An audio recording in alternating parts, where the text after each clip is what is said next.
Hi Aquarius! Kumusta po kayong lahat? So in Aquarius, maraming salamat po pala sa walang sawang pagsubaybay sa ating pong mga reading.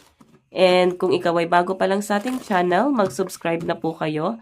Then i-click mo na rin yung ating notification bell para lagi kang updated sa ating mga bagong upload. Okay? So Aquarius, sa mga interested naman sa ating private reading ay nasa description box below lang po yung link. Message lang po kayo. So, tingnan natin Aquarius, ano ba yung mga possible na ganap sa inyo ngayong January 2026. Okay, Aquarius, Sun, Moon, Rising, and Venus sign. Aquarius, Sun, Moon, Rising, and Venus sign.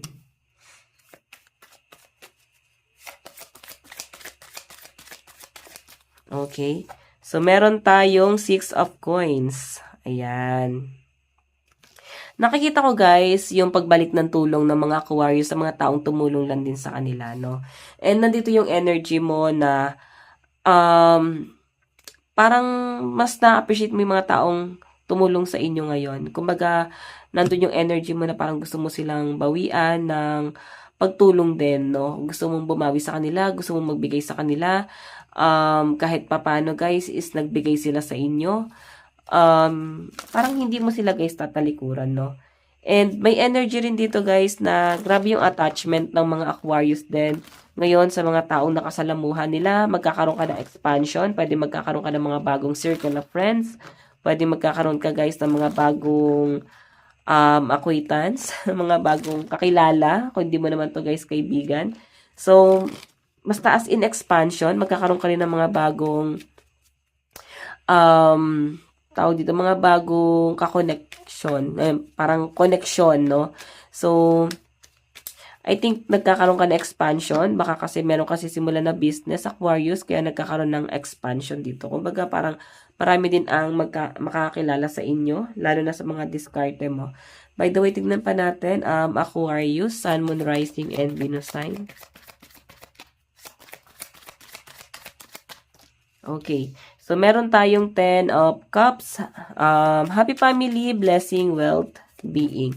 So, yung iba sa inyo guys, masaya ka sa kung ano man yung na-achieve mo ngayon at ng pamilya mo. Nakikita ko sa mga Aquarius rito na masaya ka sa pamilyang binubuo mo ngayon, and sa mga single mom or sa single dad, is possible na merong tao rito na bumubuo sa inyo.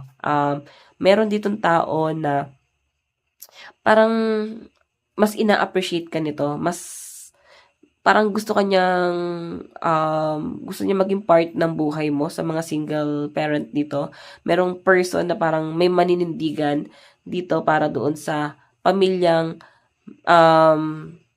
meron ka, kasi parang gusto niya maging part talaga ng Aquarius, okay? So, tingnan natin, mukhang masaya nga itong tao sa feeling mo. Meron tayong King of Coins, grounded, successful, business, and empire. Ayan. Nakikita ko rin sa mga Aquarius, parang i-expose mo yung sarili mo sa mga taong successful, or sila yung parang mas makikisalamuha ka sa mga ganitong klase ng tao. Ganito mag-isip. Kumbaga parang business-minded mag-isip. So, yun yung nakikita ko dyan, Aquarius, no?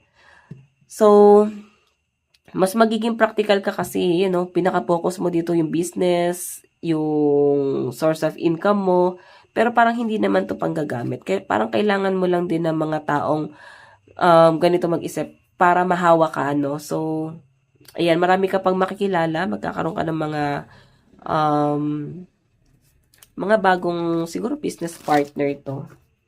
Okay, as in expansion to guys sa mga business na sisimulan mo. Tingnan pa natin Aquarius, Sun, Moon, Rising, and Venus sign overall energy. Overall energy mo ngayong January 2026. So, meron tayong 9 of Wands. Ayan, possible na madrain, no? So, hinay-hinay lang kayo sa pagtatrabaho kasi pwedeng baka ma-over fatigue or masobrahan kayo sa pagtatrabaho. Yung iba sa inyo guys, possible na hindi makapagtrabaho kasi pwedeng nagkakasakit, nagkakaubo-sipon, masakit ang lalamunan. Pwede meron kayong pinagdadaanan, or pwedeng parang hirap kayo, nanlalata, di nyo maunawaan sa nanggagaling yon. So, kailangan ng exercise or at least mag-vitamins kayo. Okay? Pag nakakaramdam kayo guys ng panlalata. So, tignan pa natin, guys. Okay, sa flow ng pera mo ngayong January 2026, Aquarius. Paano yung daloy ng pera mo ngayong January 2026? Aquarius, Sun, Moon, Rising, and Venus sign. Meron tayong King of Wands, Passion, Fairy, Creativity, Courage, Power, Leadership. Oops. Wait lang po. So, pagdating sa flow ng pera mo, guys, eto, gusto mo talaga ng expansion. May nakikita rin akong travel dito. Yung iba sa inyo, guys, pwedeng hindi ka masasatisfy eh. Sa kung ano lang yung sinisimulan mo, parang kailangan mo pa ng bagong, strategy. Ganun yung nasasagap ko rito. Okay? So, marami kang plano rito, pero mas nakikita ko dito na parang hindi ka pa makahakbang dun sa mga plano mo. Pwedeng may nasimulan, pero yun na nga, hindi ka satisfied dun sa nasimulan mo. Ayan o. Parang napilitan ka dito, hindi ito yung passion mo, meron kang ibang gustong gawin. Kung meron kang gusto gawin, guys, simulan mo na yan. Okay? Medyo distracted lang din kasi ang daming conflict or problema na kinukonsider ng ibang Aquarius dito. So, hindi ka nakakapag-focus sa business mo kasi may mga distraction. Okay? Tignan natin, flow ng pera mo ngayong January 2026. Okay, 10 of Wands, medyo ka daw, ang daming burden, ang daming problemang iniisip. Maayos yung flow ng pera. Ang nakikita ko lang dito, guys, yung halo-halong problema na parang hindi matakasan ng iba sa inyo. Problema na parang ang dating sa akin dito, guys,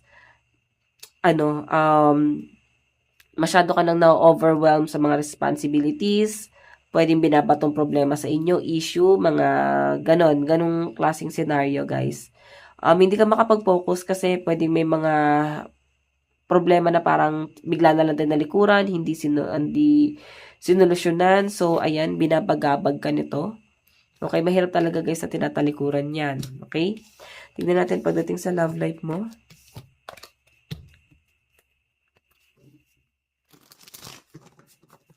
Pagdating sa love life,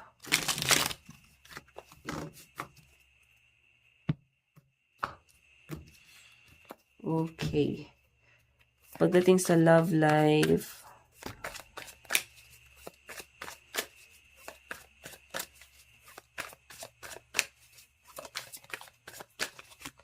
meron tayong the Chariot, Triumph, Willpower, Control, Movement, Progress, Travel. So, pwedeng someone na nasa malayo. Okay?